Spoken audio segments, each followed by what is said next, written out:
ghost material, because what manufacturer really wants to tell you what they're making, right? I mean, you can use an XRF gun and an assay gun, and you can break it down, and if you know that composition, you can really tune your machine in. So 1, 2, 3, 4, 5 of them are going to be relevant. The last one we're not going to discuss because these machines are used for materials outside of jewelry. So this one is not a pulse shaper. That is peak power.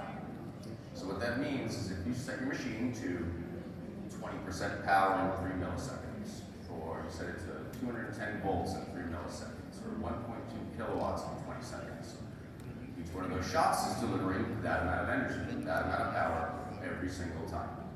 So what we're going to focus on are these 4. The first one, this is a ramp up. It's all up, down, up, plus, down, and cut. So, now the fun begins. Say we're at 10% power and 3 milliseconds. Pardon my horrible change. Let's start with the ramp up.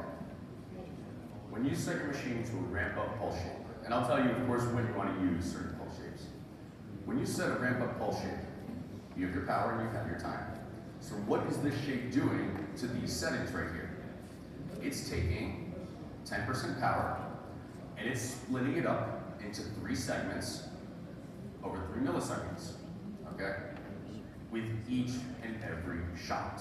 So pulse shaping is speed of light. So what's happening with 10% power over 3 milliseconds?